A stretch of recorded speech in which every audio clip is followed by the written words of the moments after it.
taong 1942 nang sakupin ang bansang Pilipinas ng mga Hapones at si Delpin ay kasalukuyang 11 taong gulang pa lamang noon. Tagamurong sila sa bayan ng Rizal. Kilalang mahusay na albularyo ang kanyang ama na nagtataglay din ng mga anting-anting na ipinasa pa ng kanilang mga ninuno hanggang kay Delfina.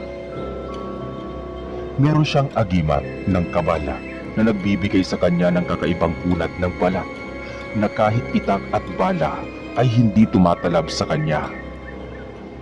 Nangangalaga din siya ng pangil ng kidlat na nagbibigay sa kanya ng kakaibang lakas at ang huli ay ang pamako kung saan ay kaya niyang paralisahin ang mga nakakaalitan niya. May libreta din siya na naglalaman ng mga orasyon at dasala. Kaya naman hindi lang basta-bastang albularyo si Damian. Nirerespeto at iginagalang din siya sa kanilang lugar. Lagi siyang isinasama ng ama sa gubat. Pumupunta sila doon para manguha ng mga halamang ugat at mga dahon na ginagamit ni Damian sa panggagamot. Madalas niyang makitang may kinakausap ang ama. Minsan ay maliliit na tao, minsan naman ay tikbalang dahil ang kalahati ng katawan nito ay tao at kalahating hayop.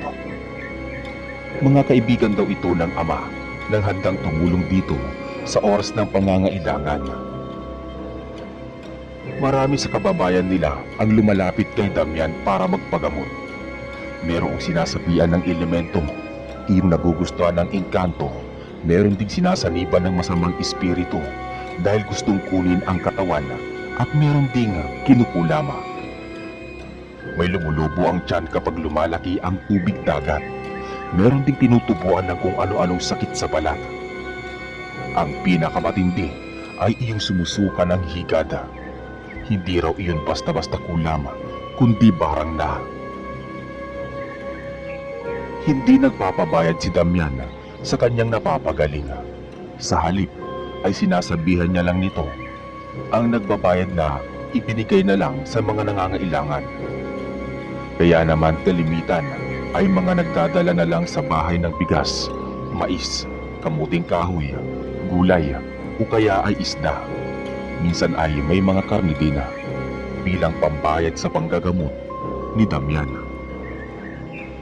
Halos araw-araw ay may mga bumisitang may sakit sa kanya at mas lalo pa itong dumadami nang tuluyang masakop ng Hapon ang Pilipinas. Napakaraming sugatan ang dinadala sa kanilang bahay doon sa Morong para magpagamot. Kapag malala ay binibigyan lang ito ni Damian ng pangunang lunas, Pilipino man o Amerikanong kawal, bago ito dalhin sa doktora. Kaya ang nangyari ay napag-initan siya ng mga Hapon. Tinangka siyang dakpin ng mga dayuhan pero nanlaban ang albularyo at nagbanta na dadaan muna ang mga ito sa kanyang bangkay bago siya makuha. Pinilit pa siyang kausapin ng collaborator pero pinanindigan niya ito. Kaya piniliputan siya ng halos 12 ng sundalo. Inalis pa ng mga ito ang armas at sabay-sabay na sumugod. Ang naunang sundalo ay agad na binigyan ni Damian ng sapak sa panga. Halos umangat ito sa lupa. Naglaglagan ang mga ngipin na isa-isa nitong pinulot. Tila hindi naman nasiddak ang mga sundalo at inaakalang nakatsamba lang ang albularyo. Sabay na sumugod ang dalawa pa pero ang isa ay tinadyakan niya. Nagpagulong-gulong ito sa mga kasamahan na sinalo naman ng mga sundalo, kaya nagbagsakan silang lahat. Ang isa naman sa mga lalaki ay sinampal ni Damian. Lumusot ang ulo nito sa dingding ng bahay nila. "Masyado kayong mga abusadong mga sakang kayo?" Sambit pa ni Damian na nangangalaiti na sa galit. Agad na kinuha ng mga sundalo ang kanilang mga sandata at pinagpaparil ang albularyo. Mabilis naman nakapagtago si Damian, pero ganun pa man, katakatakang sa dami ng balang tumama sa kanya, ay galos lang ang kanyang natamo. Maging ang mga tsismoso at tsismosa na nakasilip sa mga bintana ng kanilang mga bahay ay namangha sa pangyayaring yun. Nang maubos na ang bala ng mga sundalo, ay nilusob na ito ng albularyo. Kitang-kita nila kung paano pugpugin ng manggagamot ang mga dayuhang singkit. Natulala pa ang mga ito na waring nasindak sa lakas ni Damian. Nang matapos ang paggugulpi nito sa mga sundalo, ay nag-uunahang nagsialis ang mga yun. Sa takot nga ay naiwan pa nila ang mga armas. Kitang-kita ng mga taga roon ang kagitingang ipinamalas ng albularyo. Tuwang-tuwa sila dahil hindi nagtagumpay ang mga ito sa pinaplano. Pero ang kasiyahang iyon ay panandalian lamang dahil bumalik ang mga sundalong Hapon ng araw ding iyon. Nabitbit ang buong puwersa at pinagbabaril ang buong angkan ni Damian, pati na ang mga osiserong kapitbahay. Namatay ang kanyang asawa, pati ang kanyang magulang at mga kapatid. Bukod doon, ay tinutukan din nila ng baril si Delfina na tila ba sinasabing kapag hindi siya sumuko, ay pati ito ay mawawala. Ang mga kapitbahay naman ay wala ring magawa dahil hindi sila hinahayaang makialam ng mga sundalo para hindi daw sila madamay. Kaya napilitang sumuko itong si Damian. Punong-puno siya ng paghihinagpis sapagkat siya mismo ang naging dahilan kung bakit naubos ang kanyang pamilya. Pinagdusahan niya ito ng sobra. Dinakip siya ng mga Hapon. Itinali ang kanyang mga kamay at paa upang hindi siya makatakas. Kung tutuusin ay pwede siyang lumaban ng mga oras na yon, pero mas pinili niyang sumuko. Para saan pa pakikipaglaban kung wala ka naman makitang dahilan? Aniya sa sarili na nagdadalamhati. Pagkatapos ay ibiniyahe si Damian kasama ng iba pang Pilipino at mga Amerikano sa Maraveles, Bataan. Doon ay ikinulong sila at pinahirapan ng husto. Hindi sila binibigyan ng pagkain at inumin. Nakaranas din sila ng mga torture at si Damian ay ni Russian roulette, ngunit wala na siyang pakialam kung tumapat sa kanya ang bala. Ang ginawa niya ay inagaw niya ang revolver sa sundalong Hapon, saka tinutok sa kanyang ulo at kinalapit ang gatilyo.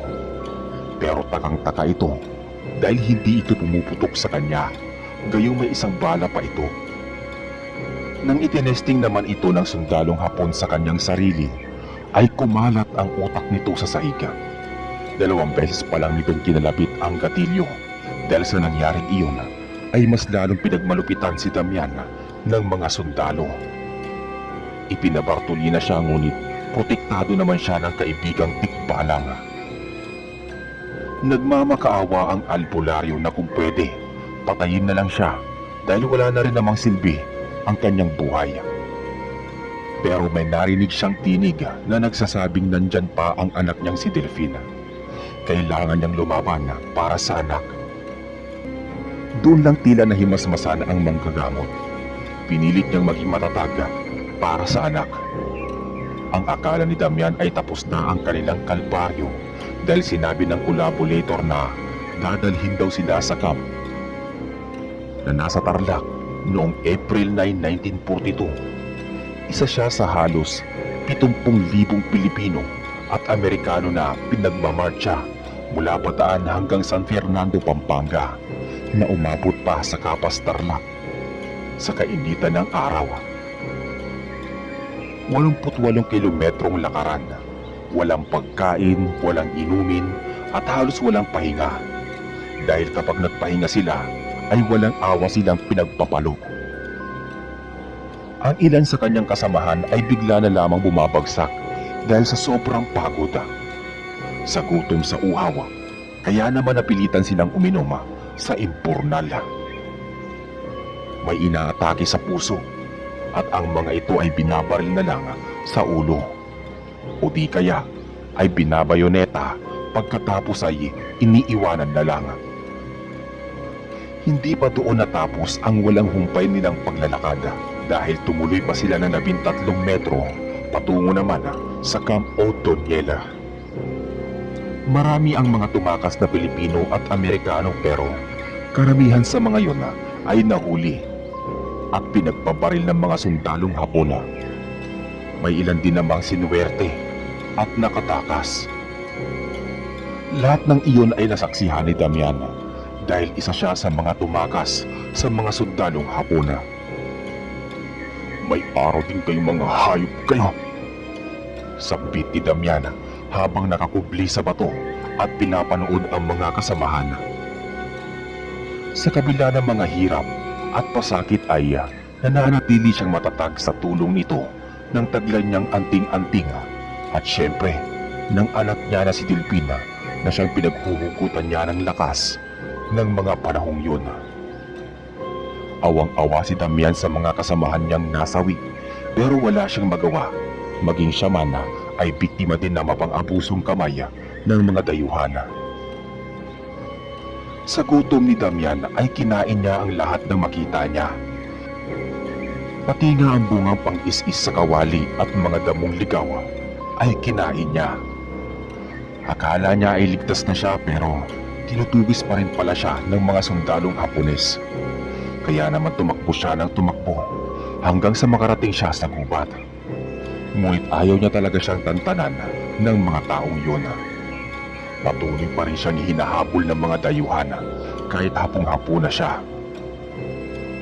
Huminto lang naman ang mga Hapon sa paghabol sa kanya nang makita ng mga ito na nag-aagaw na ang dilim at masyadong masukal ang kagubatan.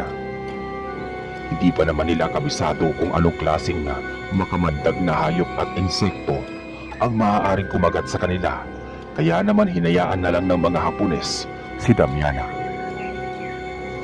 Nakakita naman siya ng isang kuweba at dito siya pansamantalang humimpila. Sa labis na kapaguran ay nawalan siya ng malaya. Nagising na lang siya sa kinabukasan dahil sa pagkalam ng kanyang sikmura. Ilang araw na rin pala siyang gutom at uhaw.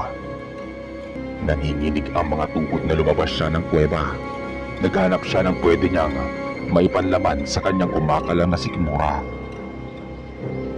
Madilim ang kagubatang iyon dahil napaliligiran ito ng matataas na puno. Ito rin siguro ang dahilan kung bakit hindi na nagsisunod ang mga sundalong Hapon sa kanya. Sa paglalakad ng albularyo ay napansin niya na may gumagalaw sa kanyang unahan. Hindi niya lang alam kung ano ito dahil nakatago ito sa dahon. Agad na dumampot si Damian ng kahoy na pwede niyang ipampalo sa hayop na nasa kanyang harapan. Sigurado siyang mabagis itong hayop dahil sa tingin niya ay wala namang tao na maliligaw sa lugar na iyon. Nang makalapit na nga si Damian ay sunod-sunod niyang pinagpapalo ang nagtatago sa ilalim ng puno. Nakarinig siya ng ungol kaya tuloy-tuloy ang ginawa niyang paghampas dito. Tumigil ang paggalaw noon, pati na ang pag-ungol ng mabangis na hayop. Tuwang-tuwa si Damian sa isip-isip niya ay makakakain na rin siya ng karne. Paghawi niya sa mga dahon ay ganun na lang ang kanyang pagkabigla. Imbis kasi na mabangis na hayop ay tao ang nakita niya. Sakmal-sakmal nito ang leeg ng sundalong Hapones na sa tingin niya ay ilang araw ng patay. Iba na kasi ang kulay ng balat nito at may kakaiba na rin itong amoy. Ang lalaki naman ay nanlilisik ang mga mata. Bigla itong nagpalit ng anyo. Humaba ang mga kuko. Naglabasan ang mga pangila at humaba din ang mga kamay nito kaysa sa pangkaraniwang tao. Ikinagalit nito ang pang-iistorbo sa pagkain. Kaya sandali nitong binitawan ang pagsakmal sa leeg at hinarap si Damian. Hindi malaman ng albularyo kung hihingi ba siya ng patawad o muling aatakihin ang lalaki dahil hindi naman ito tao kundi isang balbala. Dahang-dahang lumapit ang halimaw kay Damiana, kaya iniamba naman niya ang pamalo dito at sinabihan ito na huwag lalapit dahil hahampasin niya ito. Pero tuloy-tuloy pa rin sa paglapit ang naturang nilalang. "Pakialamero ka, papatayin kita!" Sigaw nito na lalong naging mabangis at hinampas ito ni Damiana ng kahoy sa ulo. Naputol ang kahoy pero tila hindi naman nasaktan ang balbala. Ibinasiwas ng lalaki ang mahahabang kamay. Nahagip nito ang mukha ng albularyo. Napahiyaw siya sa sakit at ramdam niya ang pagbaon ng mga kuko nito sa kanyang pisngi. Labis ang pagtataka ni Damiana sa pagkakaalam niya ay hindi siya basta-basta tinatablan ng kahit na anong pag-atake. Napaatras ang albularyo nang maramdaman ang pagdaloy ng malapot na likido sa kanyang mukha. Patuloy naman sa pag-atake ang balbala na pilit siyang inaabot. Muli nitong ibinasiwas ang kamay at naharang naman ito ng mga braso ng albularyo. Pero sa lakas naman ng paghampas nito ay tumalsik siya. Nagkasugat-sugat din ang kanyang braso dahil ito ang kanyang ipinangharang. Bigla niyang naisip na siguro ay gutom na rin ang kanyang mga agimat dahil nawawala na ang bisa nito. Bukod doon ay mahina na talaga siya ng mga oras na yun dahil sa gutom at uhawa. Nagpagulong-gulong siya pero hindi pa rin niya binibitawan ang nabaling kahoy at sinipat niya ito at napansing matulis ang dulo nun. Kinuha siya ng nilalang at pagkatapos ay itinaas. Galit na galit pa rin ito at muling iniamba ang matutulis na kuko. Hinang-hina naman si Damiana at pakiramdam niya na anumang oras ay papanawan na siya ng ulira. Kaya naman ay inipon niya ang nalalabing lakas. Pagkatapos ay isinaksak niya ang hawak na kahoy sa dibdib ng halimaw. Dire-diretso itong bumaon sa loob ng katawan nito. Nabitawan nito si Damiana at napaluhod. Hawak-hawak ang matulis na kahoy at inalis pero hindi na nito nagawa hanggang sa tuluyan na rin itong bumagsak sa lupa. "Hayop kang halimaw ka! Pati ba naman ako? Gusto mong kainin? Ako nga itong gutom na gutom." Wika ni Damiana na kumuha ng malaking pato at ipinukpok ng pinukpok sa ulo ng balbala hanggang sa mabasag ang bungulo na. Bumalik ito sa pagiging tao. Hingal kabayo si Damiana dahil sa lakas ng nakaharap niya. Napahiga na lang siya sa labis na pagod at hinang-hina na siya. Pero nang marinig niya ang pagtunog ng sikmura, ay muli siyang napatayo. Nagpalinga-linga siya sa paligid kung may pwede ba siyang mapakinabangan. Nakita niya ang rifle ng sundalong Hapon at malapit sa bangkay ito. Tingin niya ay wala na itong bala pero mapapakinabangan niya ang kutsilyo na nasa unahan nito. Kaya naman kinuha niya ito at inalis sa rifle. Pagkatapos ay nagpatuloy sa paglalakad.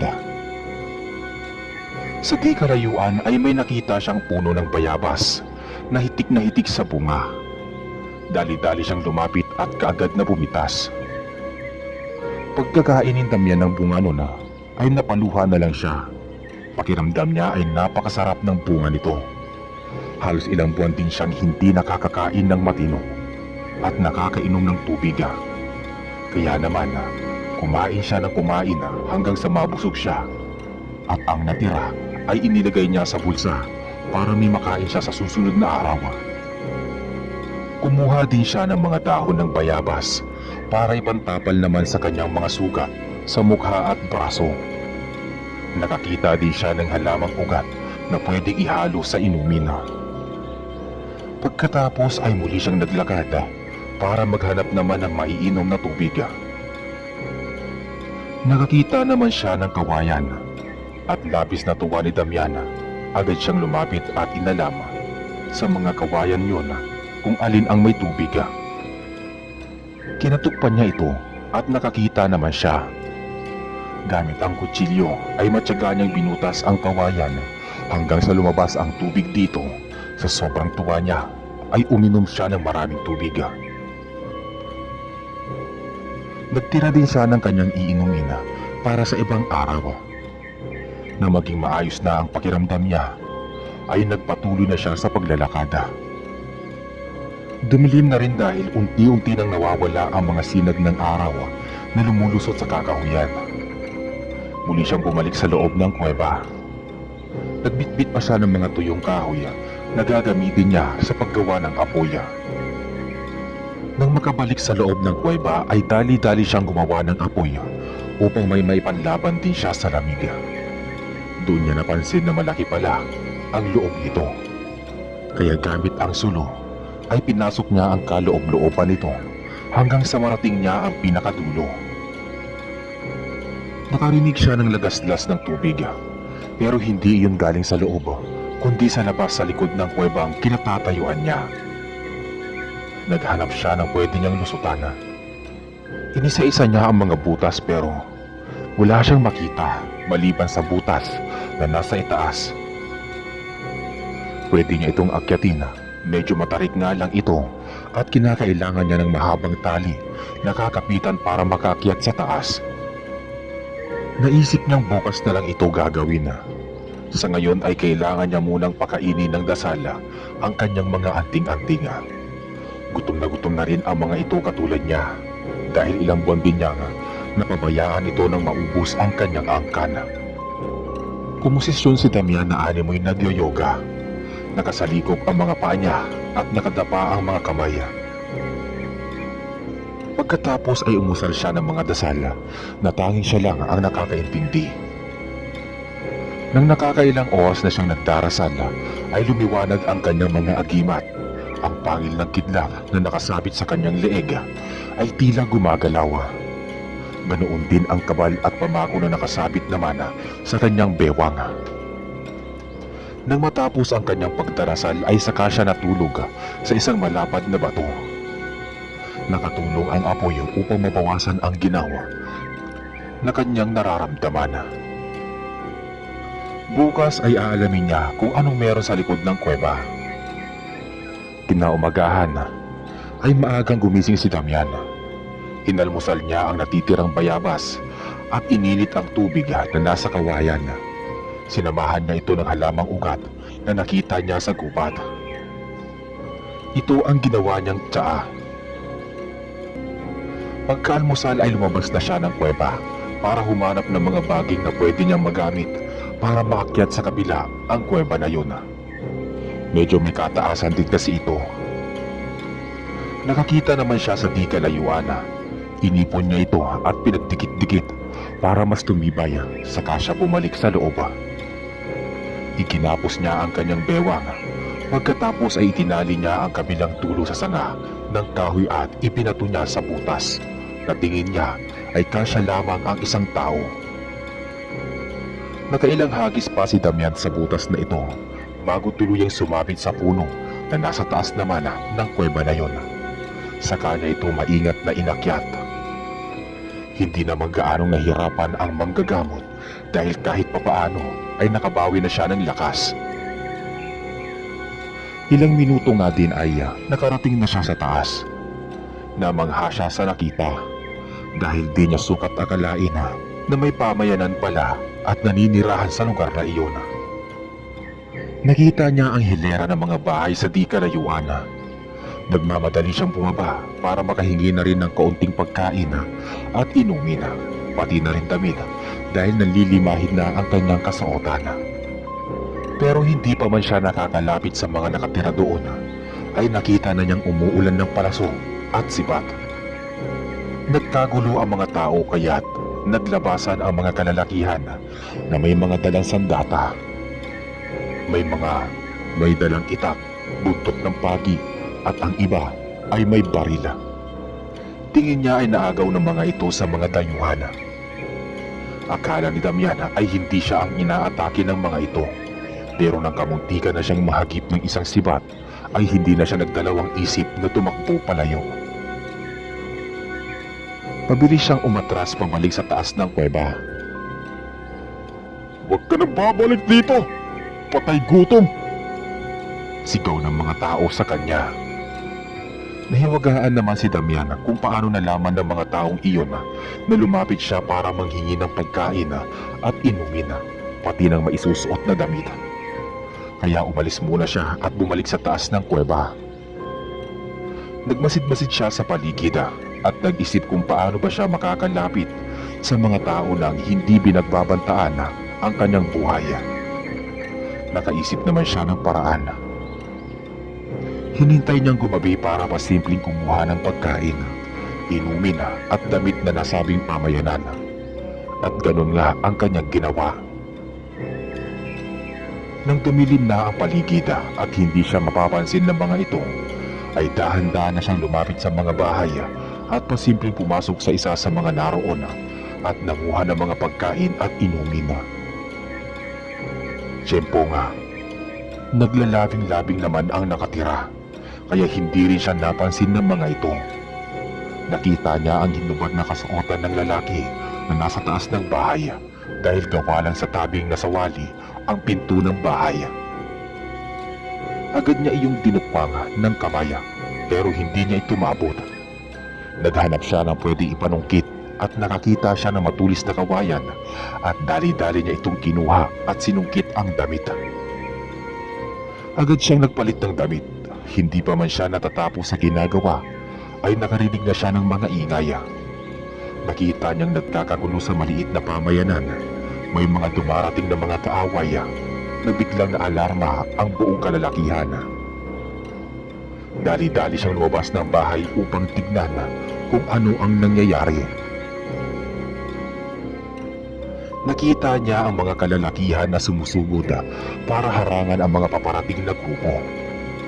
Tingin niya ay mahigit 100 din ito, pero nakakapagtaka lang ay walang mga dala ang kaaway ng pamayanan, kundi sarili lang nila. Nang makalapit, nang magtagpo ang dalawang grupo, ay biglang nagpalit ang anyo ng mga to. Naging balbal ang bawat isa sa kanila. Halos pare-pareha sila ng itsura mula sa nalilisik na mga mata. Mahabang biyas ng mga kamay, matatalim ang mga ngipin at matutulis ang mga kuko. Kitang-kita niya kung paanong paglaruan ng mga balbal ang mga taga roon. Napakalakas ng mga ito. Bawat mahagip ng kanilang matutulis na kuko ay agad na bumabagsak at bumabaha ng dugo. May mga tumatalsik pa sa malalayo kapag iwinawasiwas ng mga balbal ang mahaba nilang kamay. Ilang minuto pa lang ang nakakalipas ay nakakita na siya ng unti-unting pagkaubos ng mga kalalakihan. Napababa na rin ang mag-asawang gumagawa ng milagro kanina. Nakita siya ng lalaki pero hindi na siya nito pinansin, bagkus ay agad itong nagsuot ng pang-ibaba. Pagkatapos ay kinuha ang itak para tumulong sa mga kasamahan. Nang makuha na ni Damian ang mga kailangan, ay dahan-dahan na siyang umalis. Hindi siya makikialam sa laban na iyon. Tingin niya ay may matagal ng alitan ang dalawang grupo at normal na ito sa kanila. Siguro ay kaya din siya inatake kanina ng mga taga roon ay napagkamalan siyang balbala at tinatawag din nilang patay gutom. Pero hindi pa man siya nakakalayo ay bigla nilang naisip na hindi mga tao ang umaatake sa pamayanan kundi mababangis na halimaw. Huwag ka makikialam, Damian. Kailangan pang hanapin ang anak mo si Delphine. Utos iyon ng kabilang bahagi ng utak niya. Pero naririnig din niya ang boses ng kanyang mga kaibigang duwende at tikbalang na tila sinasabi nga, "Hindi ito ang Damian na kilala namin." Natauhan siyang bigla. Napansin niyang lumiwanag at gumalaw din ang taglay niyang mga birtuda. May mga buhay kasi ang mga ito na tila sinasabi din sa kanya na huwag matakot dahil kasama niya ang mga to. Agad niyang kinuha ang kutsilyo sa tagiliran at matapang na gumitna sa labanan. Tinulungan niya ang mga taong unti-unti nang nagagapi ng mga balbala. Agad niyang sinaksak ng kutsilyo sa ulo ang isang balbal na sumalubong sa kanya. Agad na bubagsak ang balbal na iyon. Bumalik ito sa pagiging tao. Nakita naman ng tatlong balbal ang nangyari sa kanilang kasamahan, kaya binitawan ng mga ito ang mga kalalakihan na pinaglalaruan nila at sabay-sabay na umatake kay Damiana. Agad niya namang sinapak ang isa sa mga ito at halos umikot ang ulo nito sa sobrang lakas. Sinundan pa niya ito ng tadyak, kaya nagpagulong-gulong ang balbal na iyon. Napahiyaw ito sa sakit. Ang isa naman na papalapit ay hinawakan niya at pinaulanan ng saksak sa dibdib. Hindi na nito nagawang makapanlaban dahil napuruhan na ito. Pinagtulungan siya ng dalawang balbal. Ang isa ay hinahawakan siya sa likuran at pinagkakalmot naman siya ng isa. Nawasak ang damit niya pero hindi siya nasaktan. Mga walang hiya kayo. Pinaghirapan ko yung sungkitin tapos sisirain niyo lang. Sa galit ni Damiana ay bumelo siya pagkatapos ay itinaas ang paa at pinagkrus sa leeg ng balbala. Hinipit niya ito hanggang sa hindi na ito makahinga at nang bumagsak ito ay bumalik na ito sa pagiging tao. Hudyat na ito'y nakitilan na ng buhay. Tila nakaramdam ng takot ang balbala na nakahawak sa kanya. Binitawan siya nito at takmang tatakbo, pero nahawakan siya sa ulo ni Damian. Teka, saan ka pupunta? Tanong ni Damian. Nakita niya ang puno nga malapit sa harapan. Agad na hinawakan ni Damian ang balbala at ang ulo nito ay inipit sa kilikili pagkatapos ay ubod lakas na ibinangga sa naturang puno. Basag ang bungo ng balbala. Lahat ng nasusugatan o di kaya namamatay na balbala ay bumabalik sa pagiging tao. Nang makita ito ng mga kasamahang balbala ay tila nakaramdam ang mga ito ng takot at agad na nagpulasan ang iba. Magsibalik kayo mga duwag! Sambit ng kanilang pinuno sa mga kasamahang nagsiatrasan na at lumakas naman ang loob ng mga kalalakihan sa pamayanan sa nakitang pag-alis ng ibang kalaban. Ugod mga kasama, huwag kayong panghihinaan ng loob!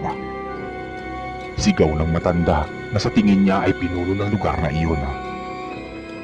Sa kabila ng edad nito ay hindi pa rin nawawala ang tikas ng pangangatawan ng matanda.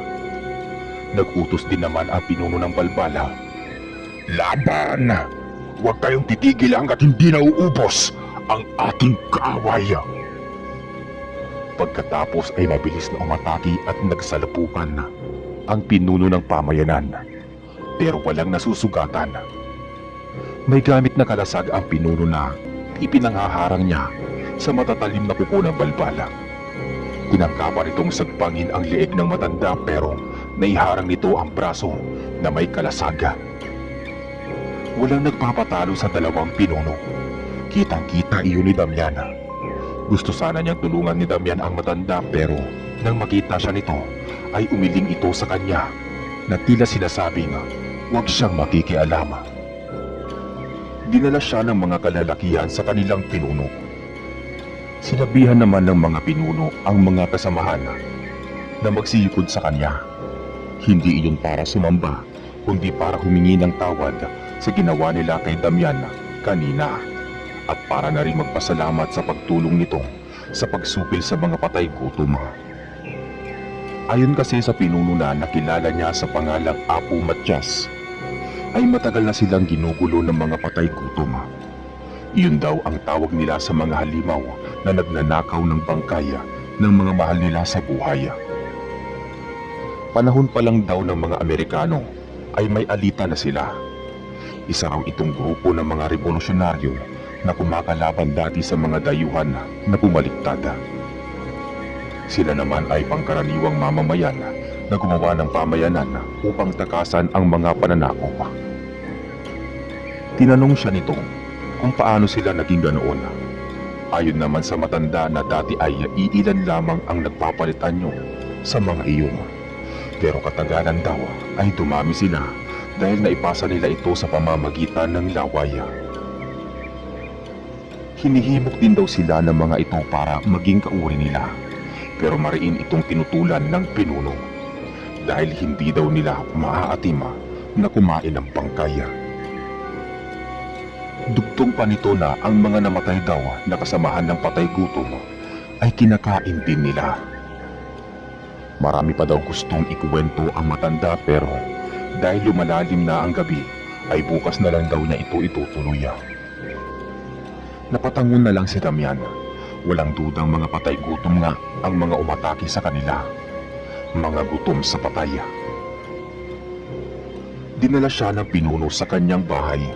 Pagkatapos ay sinabihan at pinagsilbihan ng masasarap na pagkain at inumin na agad naman niyang nilantakan dahil sa sobrang gutom niya.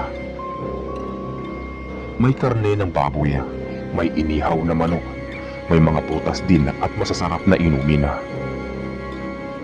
Nang mabusog, ay pinasamahan siya ni Apo Matyas sa mga tauhan nito para dalhin sa pansamantala niyang matutuluyan. Isa iyong maliit na kubo na may kwarto. Tanging sulo lang ang nagbibigay liwanag sa kapaligiran. Nagpababa lang siya ng kinain at pagkatapos ay natulog na rin. Kinabukasan ay maaga siyang nagising.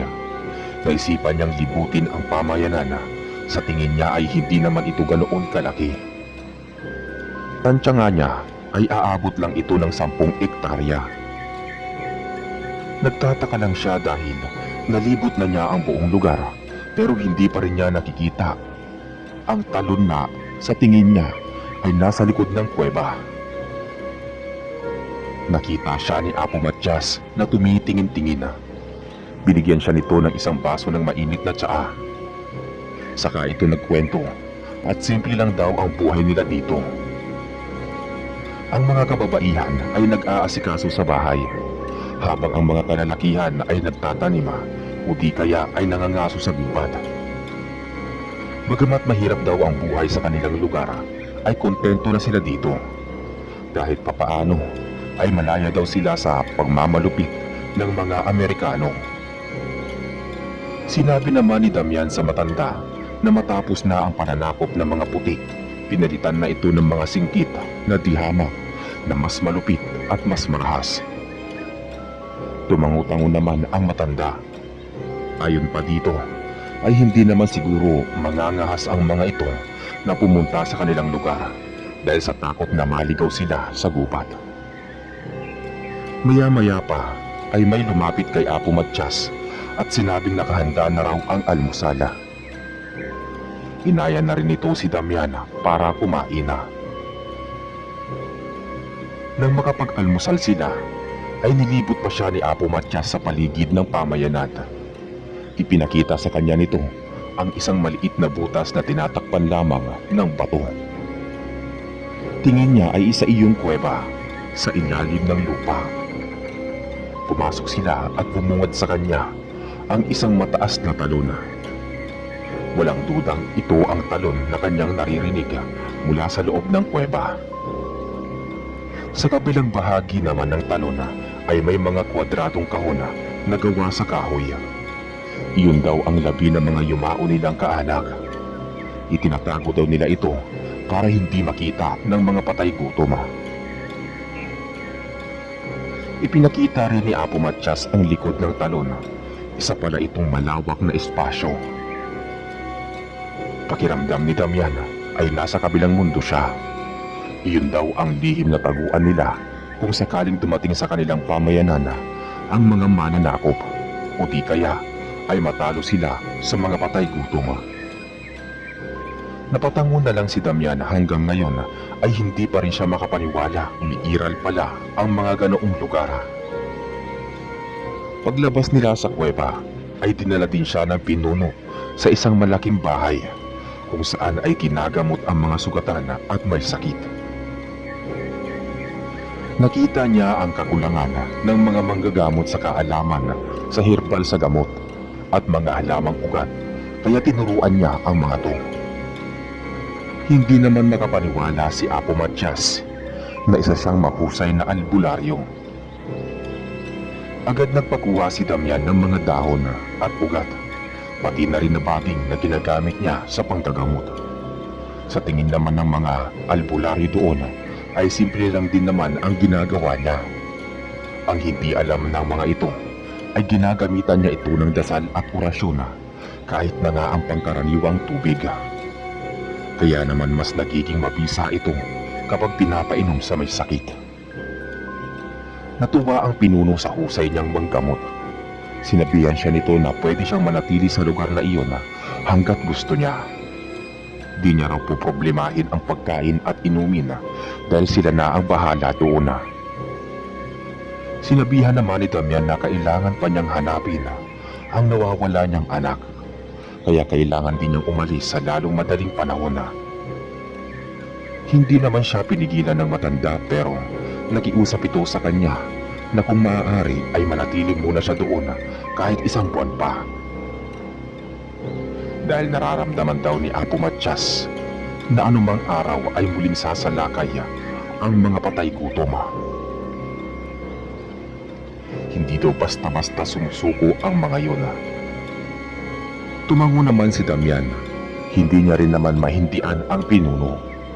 Sinabi na lang niya dito na hindi niya lilisanin ang lugar hanggat hindi tuluyang napupuksa ang mga balbala. Napangiti naman ang matanda. Tinapik siya nito sa balikat at nagpaalam na marami pa raw siyang gagawin.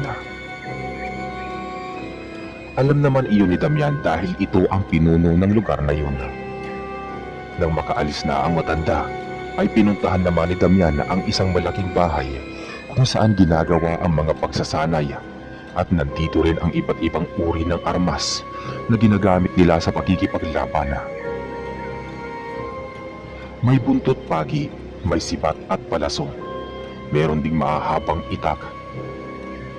Pinag-aralan na rin nilang gumawa ng mga rifle na katulad ng sa mga Amerikano ng mga pistola. Napahanga si Damian sa husay ng mga ito. Mga dalawa pa lang ang nagagawa nilang revolver. Ang isa ay ginagamit ng pinuno at ang isa naman ay ginagamit ng pinakamatapang nilang kasamahan. Gagawa pa raw sila ng isa pa para kay Damian dahil sa tulong daw niya ay napatras nila ang patay gutom. At bilang pasasalamat daw ay bibigyan siya ng mga ito ng bagong armas at itak. Pati ng buntot pagi. Hintayin niya lang daw ito at gagawin pa nila. Tuwang-tuwa naman si Damian. Magagamit niya ito sa pagliligtas sa kanyang anak na si Delfina na hawak ng mga Hapona.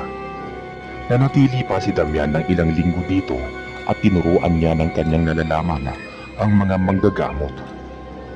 Natuwa naman ang mga ito dahil marami silang natututunan.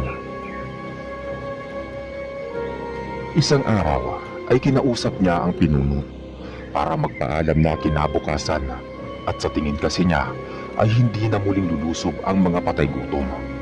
Kaya naman nagdesisyon siyang umalis na. Habang lumilipas daw kasi ang panahon, ay mas lumiliit ang tsansang makita niya ang kanyang anak na si Delfina.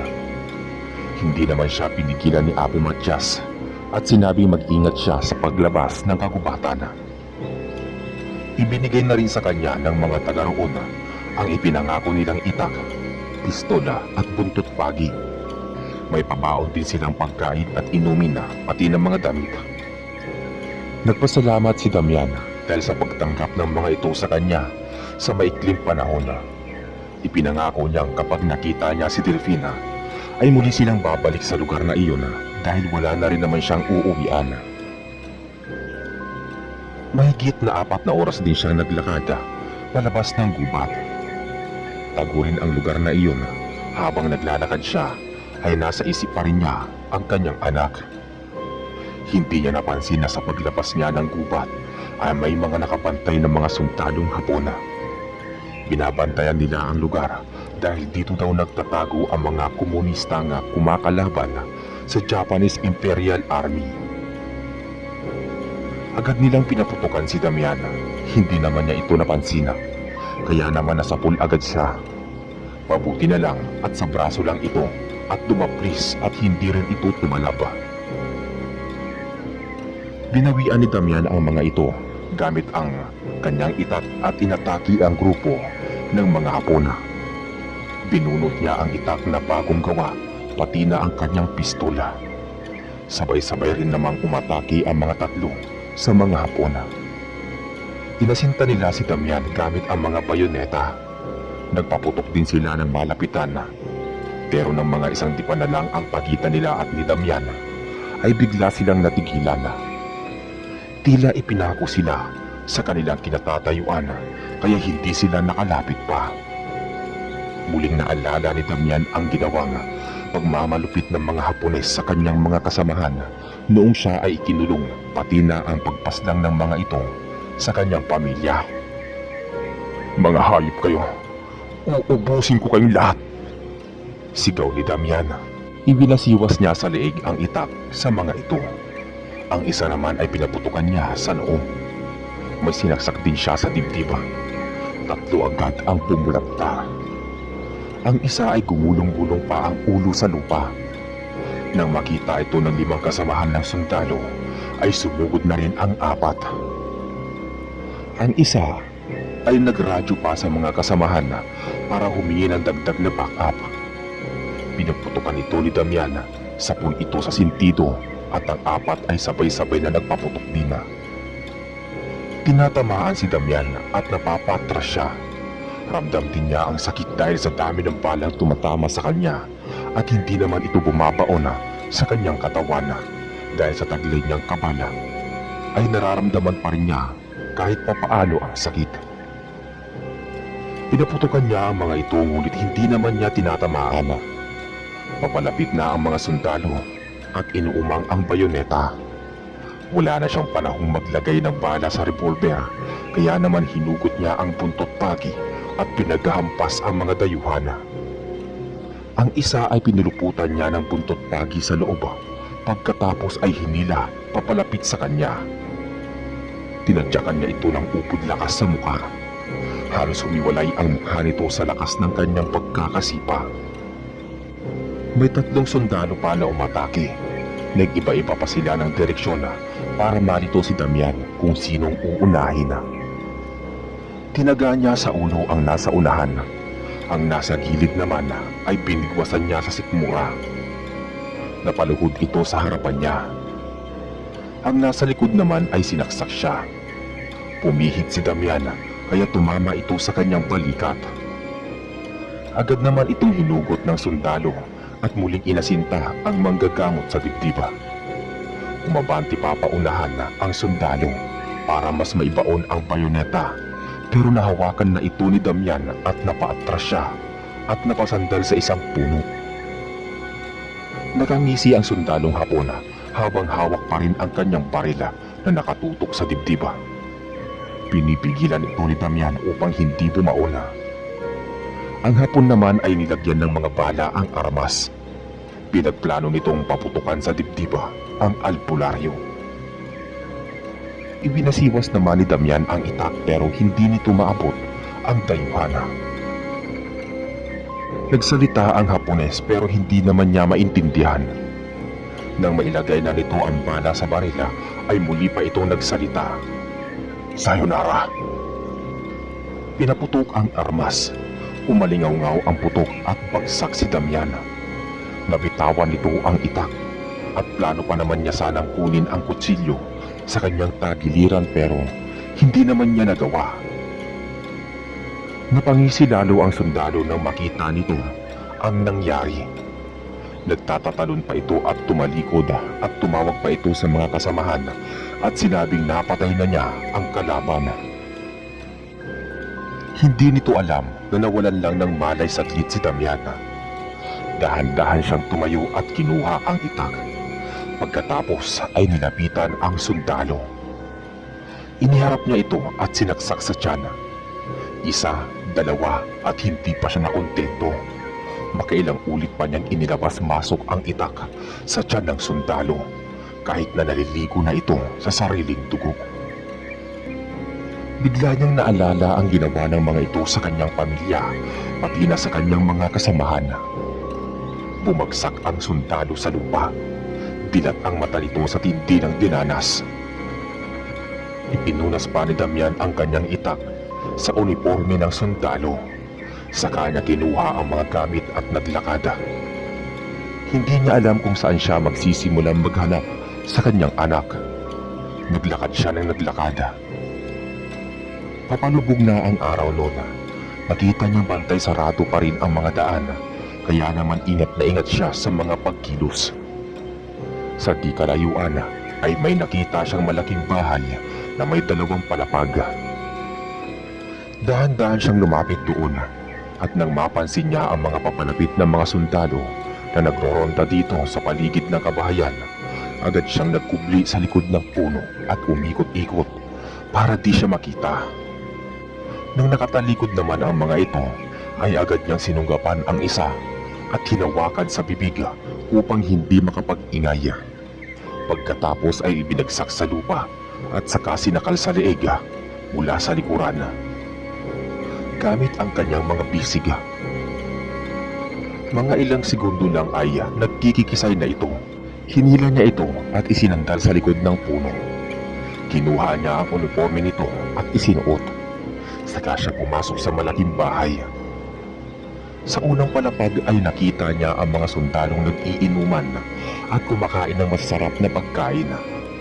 Sa ikalawang palapag naman ay may 5 kwarto na may nakapilang mga sundalo. Nakapila din siya sa mga sundalo upang alamin kung ano ang nasa loob nito. Binilang niya kung pang-ilan siya sa pila at nalaman niyang pang-10 pa siya. May mga sundalo pa ngang humahabol galing sa baba ng malaking bahay. Makalipas ang mahigit 1 oras ay siya na ang susunod. Nanginginig siyang pumasok sa loob. Medyo madilim ang ilaw, kaya hindi niya maaninag ang loob. May naririnig siyang boses ng babae. Tila umiiyak ito dahil sa pagsinghot.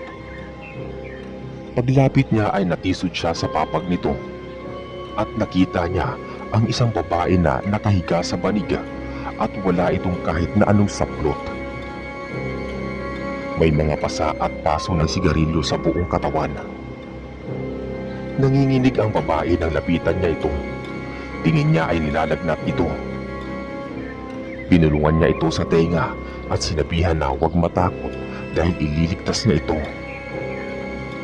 Napatigil naman ang babae sa pag-iyak. Nabuhayan ito ng loob nang malamang Pilipino ang nasa kanyang harapan. Sa mahinang tinig ay tinanong niya si Damian kung papaanong napunta sa ganoong sitwasyon. Nagpakilala naman ito at sinabi niyang siya daw si Imelda.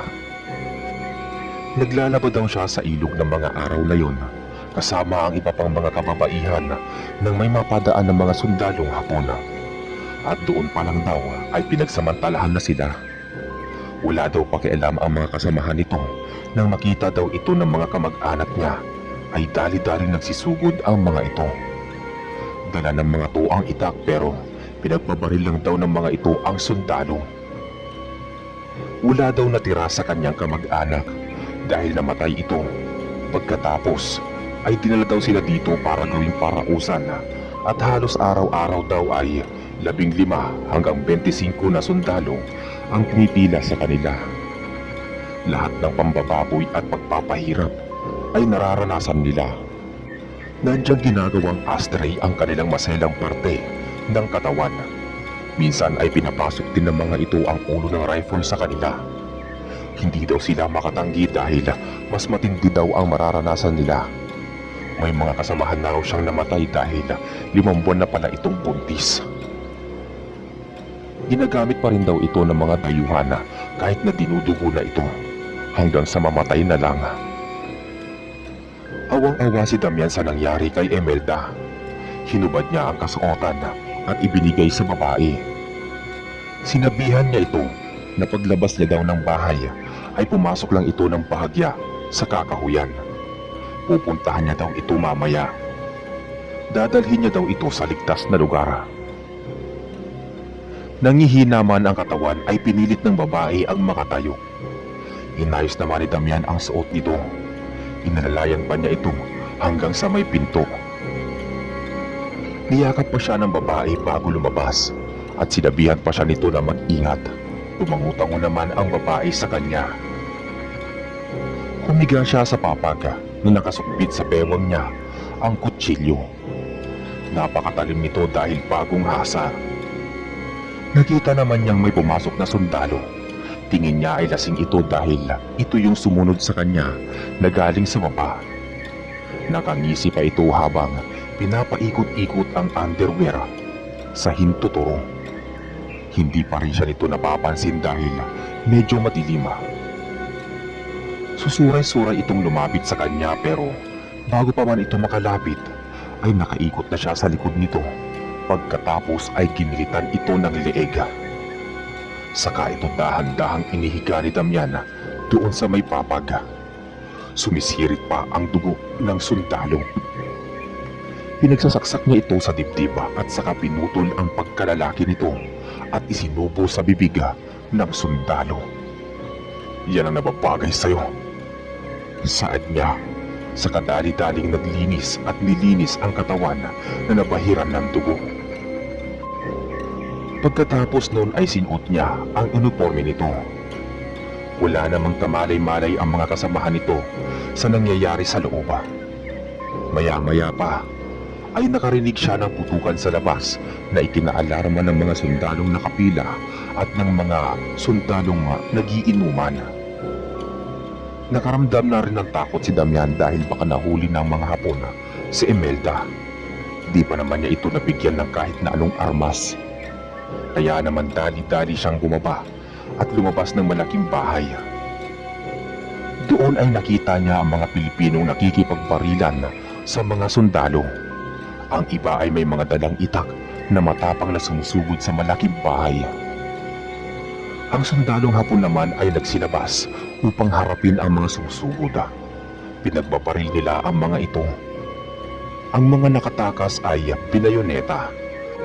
Kapag nakakalapit naman ang mga Pilipino, ay walang hapas nilang pinagtataga ang mga dayuhan. Sinamantala naman niya iyon at binalikan ang mga nasa taas na babae.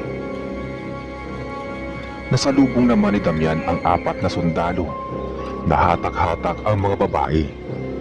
Wala itong mga saplot sa katawan at mukhang dadalhin sa ibang lugar. Agad kinuha ni Damian ang kanyang pistola at pinaputukan ang isa sa ulo. Dahil hila-hila ng mga ito ang mga babae, ay hindi kaagad sila nakakilos. Ang isa na itinutok pa ang rifle sa kanya ay agad niyang tinaga sa balikat. Halos mahati ito sa dalawa. Binitawan ng 2 pang sundalo ang mga babae para barilin din si Damian. Pero nauna na si Damian na magpaputok.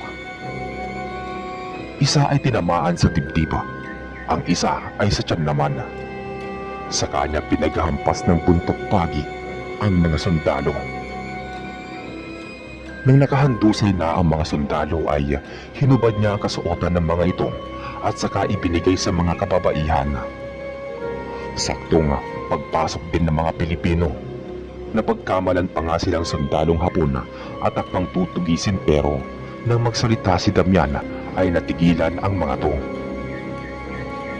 Hindi iyon inaasahan ng mga sundalong Hapon, kaya naman naubos sila nang hindi nila namamalayan. Nalaman ni Damian na mga revolusyonaryong Pilipino pala iyon na napadaan sa lugar nang makaikwentro ng mga ito ang mga sundalo. Dito ay nakita nila ang malaking bahay at nalaman nilang ito pala ay concentration camp kung saan inaabuso nila ang mga kababaihang nabibihag nila at tinatawag na comfort women. Nakilala niya ang pinuno na nagngangalang Ka Amado. Sinabihan nito ang mga kasamahan na kunin lahat ng armas ng mga dayuhan, gamutin ang mga sugatang kasamahan at ilibing ang mga namatay. Kanya-kanyang kilos ang mga to. Naitanong ni Damian kung may alam ba sila kung saan dinadala ang mga batang nabibihag ng mga sundalo. Hindi naman ito alam ng pinuno pero nakahuli sila ng 2 Pilipinong collaborator at ito ang tinanong nila. Ayon naman sa mga ito ay may isa pa daw na concentration camp na malapit sa kanila at kung hindi sila nagkakamali ay mga bata ang bihag doon. Dahil ito ang ginagawa nilang mga alipin at tagasilbi sa kanilang mga pinuno. Itinuro pa nito ang direksyon kung saan ito nakatayo. Mga 2 oras lang daw na lakaran ay mararating na ito. Nang marinig ito ng mga pinuno ay napatango na lang ito. dito daw sa lugar na ito ay gagawa sila ng paghahatol. Inutusan ng pinuno ang dalawa sa kasamahan na basahin ang magiging desisyon sa dalawang collaborator. Napagkasunduan naman ng mga tagahatol na susunugin ng buhay ang dalawang yun. Sa kadahilan ng hinahayaan nilang pagsamantalahan ang kapwa nila sa kanilang harapan. Nagmamakaawa pa ang dalawa pero mabilis itong lalagyan ng bayong sa ulo at pagkatapos ay itinali ang mga kamay pati ang paa upang hindi makagalaw. Saka ito binuhusan ng gas at ipinitin sa malaking puno na naduroon. Inutusan na ng pinuno ang mga tauhan na sindihan na ang dalawa. Halos magkikikisay ang mga ito dahil sa init na kanilang nadarama. Rinig na rinig nila ang panaghoy ng mga ito dahil sa matinding sakit. Ilang saglit lang din at natahimik na ang dalawa pero nananatili pa rin silang nasusunog. Nagpaalam na si Damian na mauuna na siyang umalis pero pinigilan siya ni Kaamado at sinabing sasamahan siya nito pati ng mga tauhan. Pero kailangan muna nilang magpahinga dahil madilim na at bukod doon ay pagod na raw ang kanyang mga tauhan dahil ilang araw na silang naglalakad ang mga ito. Ilan pala sa mga Pilipinong revolusyonaryo ay mga survivor din ng Death March. Kaya naman nang sabihin niyang isa rin siya sa mga nagmamarcha mula Bataan hanggang Kapas, ay nagulat pa sila. Ang mga babae na kaligtas sa pang-aabuso ng mga Hapon ay nagpahayag ng katapatan sa kilusan at sinabing magiging bahagi na sila nito hanggang sa huling patak ng kanilang dugo. Tumango naman ang pinuno sa kanilang narinig. Pagkakain ay natulog na ang lahat. Kailangan pa kasi nilang gumising ng maaga. May ilang mga nakabantay para sakaling may mga kalaban ay mabilis silang masasabihan. Mga 2:00 pa lang ng gabi ay gising na sila. Sinabihan silang lahat na magsihanda na dahil meron daw na 5 honor type jeep na sasakyan ang mga dayuhan. Ang ginawa nila ay isinuot ang mga uniforme ng mga sundalong Hapon. Nilagyan lang nila ito ng palatandaan na 80s na flag ng Hapon para madali nilang makilala kung sino ang kalaban. Lagpas 100 din ang mga Pilipinong revolusyonaryo na kasama nila.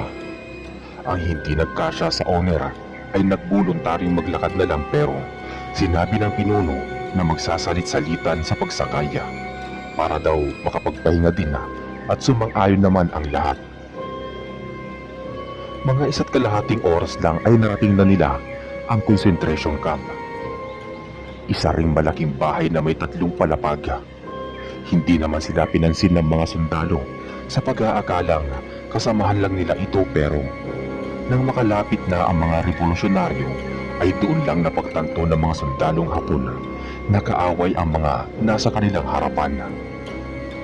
Tinaliputan sila ng mga Pilipino pagkatapos ay saka pinagbabaril at pinagtataga. Pinasok nila ang bawat palapag ng concentration camp at saka pinagpapatay ang mga sundalo. Sa pagkakataong iyon ay hindi nalagasan ang mga Pilipino. May mga nasugatan pero iilan lamang ito. Hinalughog ni Damian ang buong palapag sa pagbabaka sakaling matutunto niya ang kanyang anak pero hindi niya nakita. Laglag ang balikat na bumaba siya sa bahay. Nailigtas nila ang halos 18 kabataan na naging biktima. Maya-maya ay may lumapit sa kanya na kabataan at sinabi nasa loob pa daw ang kapatid niya at hindi pa nila naililigtas. Ayon pa sa isang bata ay nasa 25 daw sila na nanturoon na. Kaya naman laking pagtataka ni Damian dahil halos nahalughog na nila lahat ng sulok. Kinapaka pa niya ang pader ng bawat palapag sa pagbabakasakaling may makita siyang sikretong pintutan na magdadala sa kanya kung saan man nila itinatago ang mga nagtitirang bata. Inuna niya ang ikatlong palapag hanggang sa makarating siya sa unang palapag. Wala talaga. Tinatawag na rin siya ng pinuno at sinabing umalis na sila doon. Kaya naman wala nang nagawa si Damian kung hindi ang sumunod sa mga kasamahan. Paalis na sana siya nang makarinig siya ng kalabog sa ilalim naman, kaya napahinto siya. At muli iyong pinakinggan. Narinig na naman niya ito na kumalabog. Sa sobrang kuryosidad ay inilapit niya ang tenga sa lapag upang marinig kung ano ang meron sa loob. Dito ay nakarinig siya ng mga iyak ng mga bata. Dali-dali niyang hinanap ang daan. Ngayon niya naisip na baka may sikreto silang daan papunta sa ilalim katulad ng pamayanan sa gubat. Hinanap niya iyon at hindi siya nagkamali. May isang pakudradong tila daan papunta sa ibaba. Bahagi ito ng sahig. Wala itong hawakan kaya naman kailangan niya itong puwersahing wasakin gamit ang kutsilyo. Gawa lang naman ito sa kahoy. Sinabi niya ito sa mga kasamahan, kaya naman tinulungan na siya ng mga itong para masira ang sahig. Nang mabuksan ito ay nagboluntaryo na si Damian na siya na lang ang titingin. Dahil isang tao lang din ang kasya dito. Dahan-dahan siyang bumaba ng hagdan. Madilim ang loob. Maya-maya ay nakarinig siya ng putok ng barila. Hindi niya iyon nailagan, kaya naman bumagsak siya sa lapag. Mga 10 bala ng rifle ang direktang sinalo ng katawan niya. Sinabihan niya ang mga kasamahan na huwag nang bumaba. Mabuti na lang at malakas ang taglay niyang kabala. 2 lang ang bumaon sa kanyang katawan at ang isa ay sa braso at yung isa ay sa tiyan naman. Agad siyang kinuha ng 3 at binitbit, pagkatapos ay pinagsasaksak ng bayoneta. Napaikik siya nang bumaon ang kutsilyo sa kanyang kamay, sa hita at sa balikat. May limitasyon din talaga ang kabala na ginagamit niya. Ang ginawa ni Damian ay umusal siya ng orasyon para sa pamako. Kaya naman ilang saglit pa ay naparalisa ang mga umaatake sa kanya. Delikado talaga siya kung wala siyang anting-anting, lalo na at hindi niya nakikita ang mga kalaban. Iika-ika siyang tumayo at saka hinugot ang itak at revolver. Nadaanan niya ang isang hapon. Agad niya itong tinaga sa ulo.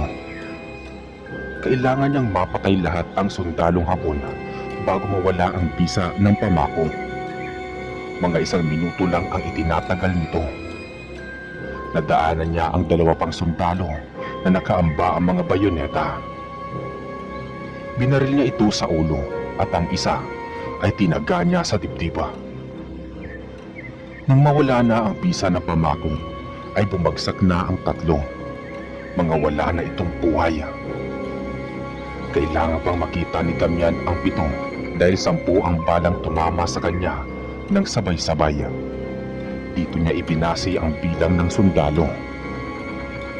Pakapakapa pa rin siya sa pader nang walang ano-ano ay may umatake sa kanya. Sinaksak siya sa dibdib habang ang isa ay sa hita. Kaya naman muli siyang bumagsak. Yun puta, umamatay yata ako rito. Anya pa niya at napamura. Pinaputukan niya sa dibdib ang sundalo na aatake pa sa kanya. Ang isang sundalo ay pinatid niya at bumagsak. Binunot niya ang kutsilyo sa tagiliran at saka ginilitan sa leeg ang naturang sundalong hapon. Nangisay ito bago tuluyang namatay. Kumalat ang dugo nito sa sahig. Maya-maya ay narinig niya ang boses ni Imelda. May dala itong gasera at nakita nito sa bahay na ibinigay niya ito kay Damian. At inalalayan din siyang tumayo. Bakit ka pumunta rito? Umalis ka na at delikado. Saad ni Damian na iika-ikang lumalakad. Inilawan niya ang daan. Pinulot naman ni Imelda ang isang barila at itinutok sa daan na matapatan ng ilaw. Maya-maya ay narinig niya ang sigaw ng mga bata na nakakulong pala sa isang lugar. Pero sa likod ng mga ito ay may 5 sundalo na nakatutok ang mga barela sa ulo ng mga bata. Napaiyak si Damian nang makitang ang isa sa mga bata ay walang iba kundi ang kanyang anak na si Delfina. "Itay, tulungan mo kami!" Sigaw nito nang makilala ang ama. Tumigil ka! Kapag lumapit ka, sige, mamamatay tong anak mo!" Sigaw ng isa sa mga Pilipinong nakabantay sa mga bata, na sinang-ayunan ng isa pang Pilipino na walang dudang mga kolaboratora. Nakasuot din ito na pang sundalo. Kinausap nito ang 3 sundalo at sinabing anak ng lalaking nasa harap nila ang isa sa mga bihaga. Tumango-tango lang naman ang mga Hapon. Maya-maya ay kinausap siya ng 2 kolaborator at sinabi ng mga ito na pakakawalan daw nila ang anak ni Damian, pero umalis na daw sila at huwag nang tangkain na iligtas pa ang iba. Umiling-iling naman si Damian at sinabing wala sila sa posisyon dahil napapalibutan na sila ng mga revolusyonaryong Pilipino. Hindi nga nagtagal at bumaba na rin si Ka-Amado kasama ang iba pa. Nang makita ito ng 2 kolaborator, ay dali-dali nilang binuksan ang kulungan at pinakawalan ang mga bata. Agad namang sinalubong ni Damian ang anak na si Delfina. Niyakap niya ito ng mahigpit at nagtagal sila sa ganoong posisyon. Humingi rin ng tawad si Damian sa kanyang anak dahil sa nangyari dito at sa kanilang pamilya. Ang ibang mga bata naman ay pinalabas na ng pinuno at pinasamahan sa sasakyan. Hindi naman nagustuhan ng 2 Hapon ang ginawa ng 2 kolaborator, kaya galit na galit ang mga ito. Pagkatapos ay pinagbabaril nila ang 2 at saka pinagsasaksak ng bayoneta. Nakatutok naman ang mga rifle ng mga kawal na Pilipino at inabangan lang ang susunod na gagawin ng mga sundalo.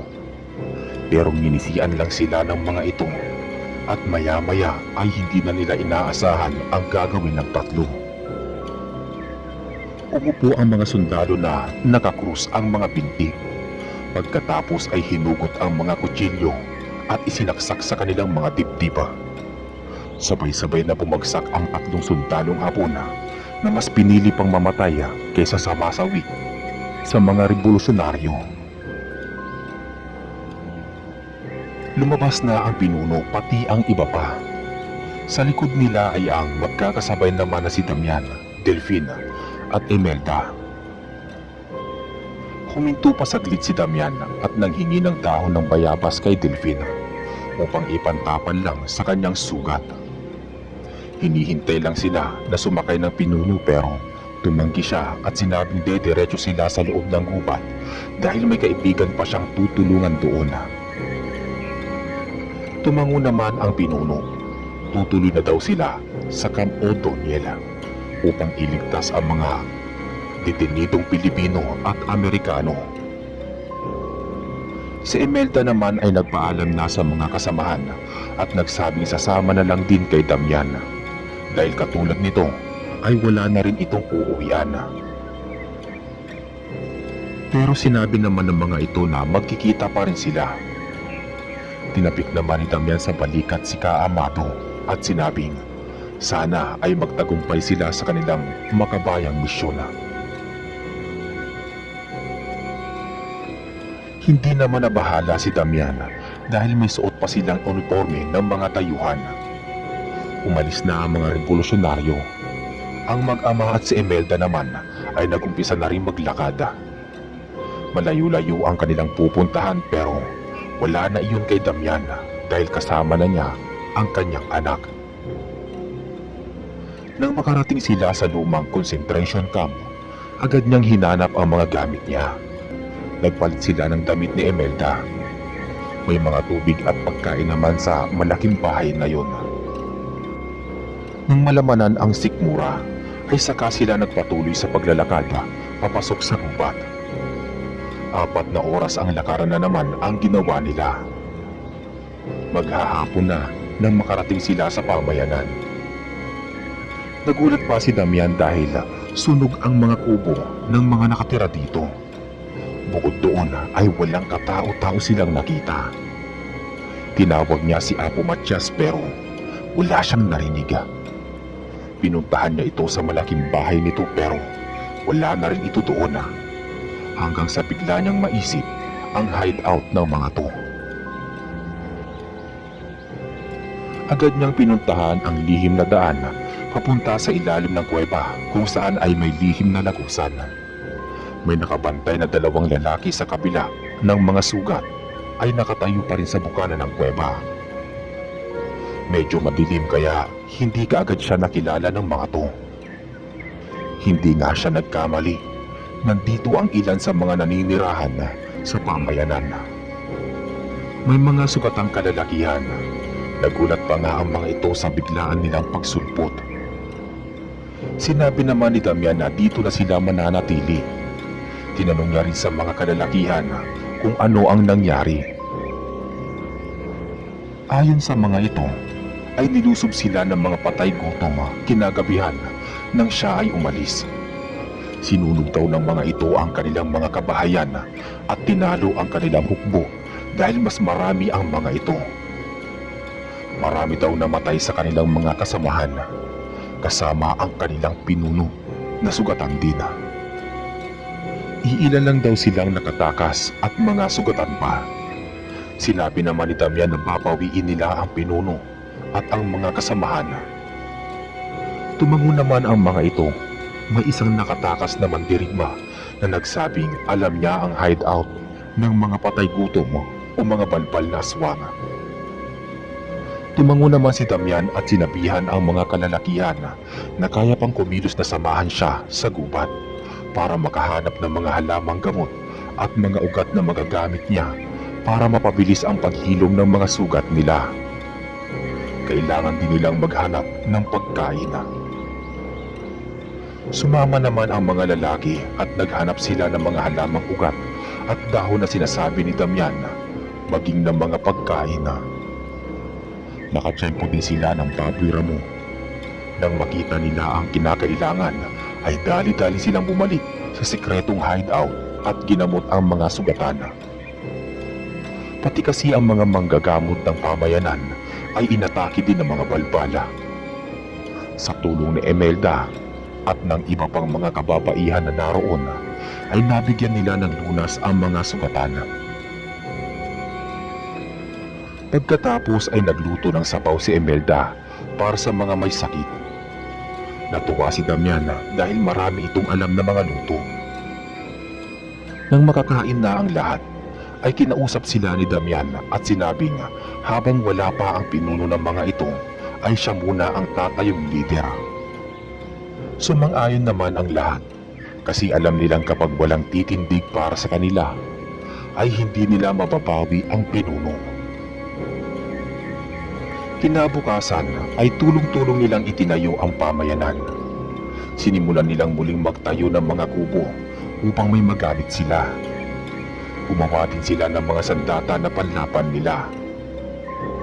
Sa pagkakataong din iyon ay naisip ni Damian na gumawa ng mga bitag sa buong paligid ng pamayanan upang kahit papaano ay mabawasan nila ang mga umaatake mga patay gutom.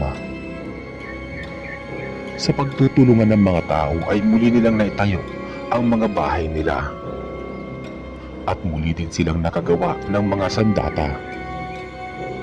Nailagay na rin nila ang mga bitag. Nang gabing iyon ay hindi pa sila natulog sa mga bahay-bahay nila.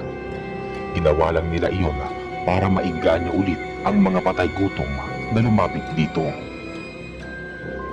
May nakabantay din sa itaas ng puno na siyang magsasabi sa lahat kapag umaatake na ang kanilang kalaban. Hindi nga nagkamali si Damian dahil ng gabi ring iyon ay muling umatake ang mga balbala. May nakapagtimbre kasi dito na nakatayo naman ang mga kubo. kaya't buong pwersa silang lumapit sa bahay para ito ay sunugin na. Ngunit isa iyong malaking pagkakamali dahil hindi nila namalayan na unti-unting nauubos ang mga kasamahan nila. Mayroong bigla na lang bumubulagta at may mga nakatusok na sibat sa dibdib. Ang iba ay kinain ng lupa. Meron ding nagbagsakan ng malalaking troso ni kinasawi ng mga ito. Hindi lang iyon, dahil nang malapit na sila sa mga kubo ay umulan ng mga sibat na may mga apoy. Galit na galit ang pinuno dahil nangalahati agad ang kanyang mga tauhan. "Magsiatras kayo! Napapaligiran tayo ng mga kalaban!" Sambit ng pinuno ng mga balbala.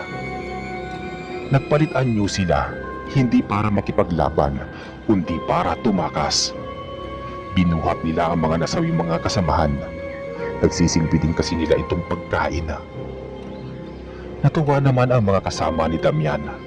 Napatras nila ang mga patay gutom nang hindi man lang sila nalalagasan. Muling inilatag ni Damian ang susunod na plano. Aatakihin nila ang mga patay gutom pagsikat ng araw.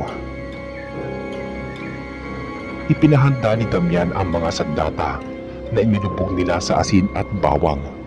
Pati ang mga buntot pagi ay nilubog din nila dito. Ayon pa sa kanya, ang mga patay gutom ay isang uri ng aswang na tinatawag din na balbal ay may kakayahan silang kunin ang katawan ng bangkay at palitan ng katawan ng saging. Namangha naman ang mga kalalakihan sa sinabi ni Damian. Sinabihan niya ang lahat na matulog ng maaga upang may lakas bukas. Ibuhos daw nila ang lahat ng lakas sa huling laban na gagawin nila. Uupusin nila ang lahi ng mga kalaban. Sumang-ayon naman sila. Pagkakain ng hapunan ay nagsitulog na ang mga tao. Nang gabi ring iyon ay muling pinakain ng orasyon ni Damian ang kanyang mga anting-anting. Katulad ng ginagawa niya dati-rati, pagkatapos ng orasyon ay tila may mga buhay na gumagalaw-galaw ang mga ito habang nagliliwanag. Humingi din siya ng tulong sa kaibigang tikbalang at duwende na samahan sa huling laban na iyon. Kinabukasan ay maaga silang gumising at inihanda ang mga sandatang gagamitin. Maging ang mga kababaihan ay sumama na rin at humawak ng mga armas, pati na si Imelda. May hawak siyang rifle at sa anak naman niyang si Delfina ay revolver. Pagkatapos ay lumusob na sa kampo ng mga kalaban. Mainat ang ginawa nilang pagkilos. Dahan-dahan ang ginawa nilang paghakbang sa pangambang may mga nakatago ring bitag ang mga ito. Pero wala silang nakita kahit na ano, maliban sa ilang bantay na nakapaikot sa paligid at mas malaki ang pamayanan ng mga ito. Pero tingin naman ni Damian ay hindi na ganoon karami ang haharapin nila dahil ang iba ay namatay na sa ginawa nilang bitag. Sininyasan ni Damian ang mga kasamahan na patayin ang mga bantay nang walang ingay hanggat maaari. Kaya naman maingat ang bawat isa na pinaikutan ang mga bantay pagkatapos ay isa-isang inatake. Hindi na nagaw makapanlaban ng mga balbala dahil bumubulagta na kaagad ang mga ito. Wala nang buhay ang mga ito at malaya silang nakapasok sa lugar ng mga kalaban. Inutusan niya ang mga kasamahan na pasukin ang mga kabahayan at patayin lahat ng nakatira doon. Si Damian ay pinuntahan ang pinakamalaking bahay. Sarado lahat ang bintana nito, pati na ang pinto. Walang pagpipilian ang mga manggagamot, kundi pwersahang pumasok sa loob. Malaki ang bahay na iyon na mayroong pang ikalawang palapag. Hindi pa man siya nakakailang hakbang ay may umatake na kaagad sa kanya na isang balbala. Nagniningas ang mga mata nito, matutunis ang mga kuko at matatalim ang mga pangila. Agad siya nitong dinamba at sinakmal sa leeg. Hinayaan lang naman niya ito. Hinugot niya ang kutsilyo na ibinabad niya sa asin at bawang pagkatapos ay isinaksak sa leeg ng naturang nilalang. Napatras ito at bumalik sa pagiging tao. Maya-maya ay nagsisigaw na ito sa sobrang sakit dahil tila asitong sinusunog ang balat nito. Kinuha ni Damian ang itak at tinagpas ang leeg ng nilalang. Nagpagulong-gulong ang ulo ng balbala. Maya-maya ay may bumaba pa na 4 na balbala. Galit na galit ito sa ginawa ni Damian. Pinalapit pa niya ang mga 4 na nagpalit din ng anyo. Iniikutan siya ng mga ito at ang isa ay nasa likod at ang isa naman ay nasa harap. Meron din sa magkabila ang gilid. Sabay na nagsilusob ang 4 na nilalang. Ang ginawa ni Damian ay pinaikot niya ang buntot pagi sa ere. Tinamaan naman ang isa sa pisngi at bigla itong napatras. Napasigaw ito sa sobrang sakit. Nahiwa ang balat nito sa muka at nasunog. Sinabihan ng balbal ang mga kasamahan na huwag magpapatama sa dala nitong buntot pagi. Muli silang umatake ng sabay-sabay. Muli rin namang pinaikot ni Damian sa ere ang kanyang sandata. Inihanda din niya ang itak sa mga makakalusot sa buntot pagi niya. Ang ginawa ng mga balbal ay padapa nilang sinugod si Damian. Wala namang nagawa si Damian kundi atakihin ang nasa unahan niya at tinaga niya ito sa ulo, pero bago pa ito tamaan ay nakatras na ito.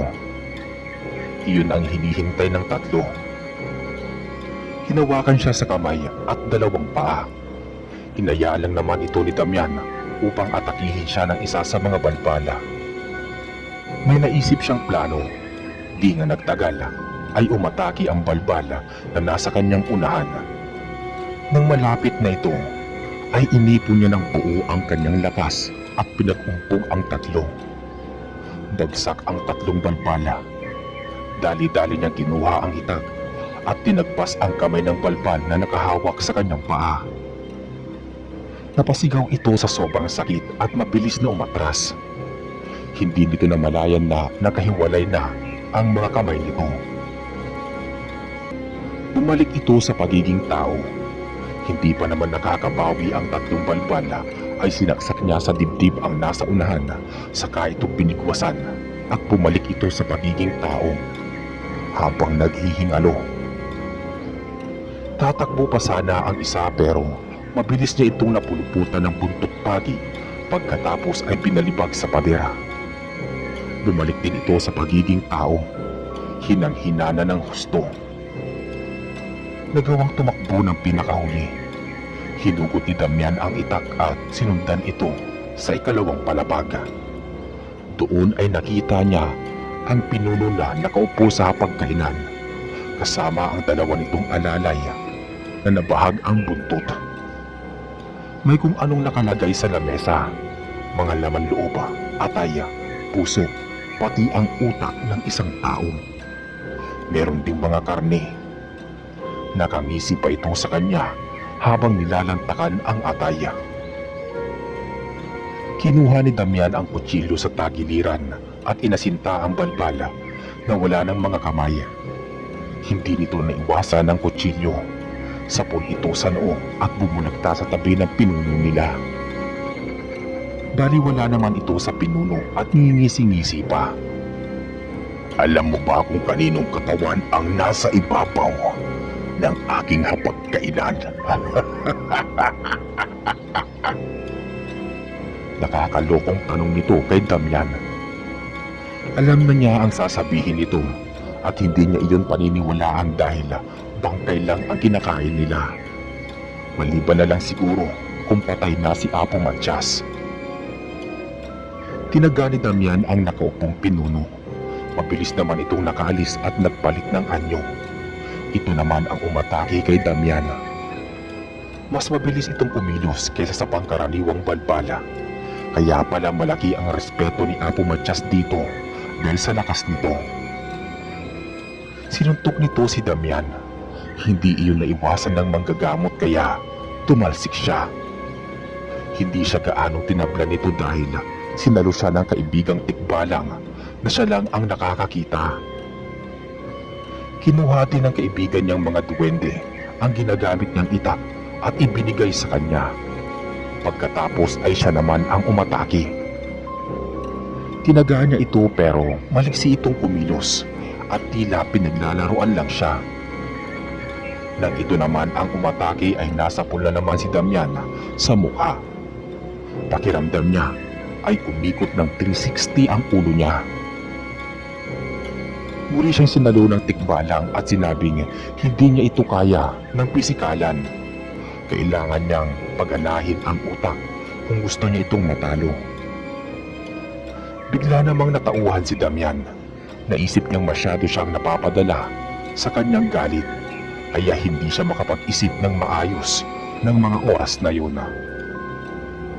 Sinabihan din siya ng duwende na maging kalmado lang at makakaya niyang talunin ang kanyang kalaban. Maya-maya, muling umatake ang balbal pero sa pagkakataong iyon ay hindi na siya hinarap ni Damian. Tumakbo siya sa kwarto upang alamin kung nasaan ang pinuno. Lumabas siya sa bintana at dumaan din doon. Napangisi naman ang pinuno ng balbal. Sa isip-isip nito ay natakot na si Damian. Hindi nito alam na hinahanap lang niya ang pinuno ng pamayanan. Hindi naman nabigo ang manggagamot dahil nang marating nito ang kwarto ng balbala ay nandoon din si Apo Matiyas. Hinang-hina na ito at nakagapos ito, kaya naman dali-dali itong pinakawala ni Damian. Di niya napansin na nasa harapan na niya ang pinuno ng mga patay gutom at bigla siyang sinuntok. Ipinangharang naman niya ang likod upang hindi matamaan ang matanda. Sinanggari ng tikbalang ang suntok na iyon ngunit tumagos pa rin ang epekto nito sa kanya. Kaya naman tumilapon at nagpagulong-gulong siya. Hindi naman niya hinayaang masaktan na ang pinuno. Mabilis siyang tumayo at ibinato ang pinuno sa mga kasamahan na nasa labas. Binilinan niya ang mga ito na kapag nailigtas na ang lahat ng mga kasamahan ay susunugin na ang mga bahay. Nang marinig ito ng pinuno ng mga patay gutom ay galit na galit nitong inatake si Damian. Inuumang nito ang mga matutulis na kuko. Nakita rin ni Damian na papalapit ang isa nitong tauhan na umatake rin. Kaya ang ginawa niya ay dumaba siya. Sa pulsa leeg ang naturang balbala. Lumaylay ang ulo nito at bumulwak ang dugo sa leeg at bumagsak sa sahiga. Natigilan ang balbal kaya naman dali-daling lumapit si Damian at sinaksak ito ng itak sa likod. Bumaon ito sa likod ng balbal na tumagos hanggang sa puso. Muli itong napangisi. Dumating din ang araw na pinakahihintay ko at hindi ako papayag na ako lang ang mamamatay. Isasama kita, pakialamero ka! Sambit nito pagkatapos ay hinarap siya at hinawakan sa kamay at ipinaon ang matulis na kuko sa dibdib ni Damian. Tumulo ang tikbalang pero tumagos pa rin ito sa dibdib ni Damian. Napaikik siya at tinangkapang pigilan ang ginagawa ng balbal pero huli na ang lahat. Tumagos din ito hanggang sa likod ng albularyo. Kasabay nito ay ang pagkapigtas ng mga agimat nito. Pagkatapos nun ay bumalik sa pagiging tao ang balbala at sabay silang bumagsak sa sahiga. Kitang-kita ni Delphine ang tagpong iyon dahil pumasok sila sa loob ni Imelda para balahan ito na nasusunog na ang bahay. Dali-daling nilapitan ni Delphine ang naghihingalong ama. "Lakasan niyo ang loob niyo! Nagpatawag na si Tita Imelda ng manggagamot!" Sambit ni Delphine sa kanyang ama, pero hindi siya nito gaano maintindihan. Kinuha nito ang mga anting-anting at nanginginig na ibinigay sa kanya. Sumusuka ito ng dugo at kasunod nun ay ang paglitaw ng maliliit na libreta.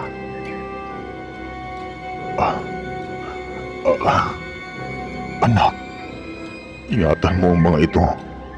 Magagamit mo ito balang araw. Inabot naman ni Delphine ang mga ito. Merong itsurang pangila, may tila baging at merong ding kahoy.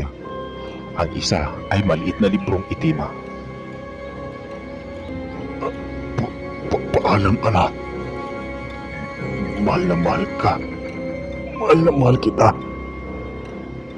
Sagbit nito at bumagsak na rin ang duguang kamay at ipinikit ang mga mata. Wala na itong buhay. Nakita rin ni Delphine ang tikbalang at ang mga duwende na unti-unting naglalaho sa kanyang harapan. Dumating na ang mga kasamahan ni Damian at nagmamadaling inlabas ang kanyang bangkay. Nagluksa ang pamayanan sa pagkamatay niya. Maraming nagsasabi na pwede siyang maging mahusay na pinuno kung nabubuhay pa siya. Sayang nga lang daw at maaga siyang namatay. Pero ang kagitingang ipinamalas niya ay hindi malilimutan ng pamayanang iyon kahit kailan. Nabalitaan din ni Delphine na hindi nagtagumpay ang grupo ni Ka-Amado sa pagliligtas sa mga nakakulong sa Camp O'Doniela. Bagkus ay napabilang din sila sa mga bilanggo at halos 60,000 raw ang nakakulong ritong Pilipino. Kasama sila at 9,000 Amerikano. Hindi raw sila pinapakain dito at pinagmamalupitan pa, kaya naman marami ang nagkakasakit at nagkandamatay-matay. 20,000 Pilipino at mahigit 1,000 Amerikano ang nagbuwis dito ng buhay. Ayon pa dito sa kaibigan ni Tita Imelda na nakatakas, namatay din kalaunan. Naulilaman ay nagpatuloy si Delphine sa buhay kasama ang tinuturing niyang pamilya na si Imelda, at doon na rin sila nanirahan sa pamayanang iyon sa loob ng gubat. Dito ay tinuruan si Delphine ng mga manggagamot upang maging mahusay. Natutunan niya rin ang pagpasa ng mga orasyon sa ibinigay ng kanyang ama at nagagamit na rin niya ang mga anting-anting na bigay ng tatay niyang si Damiana.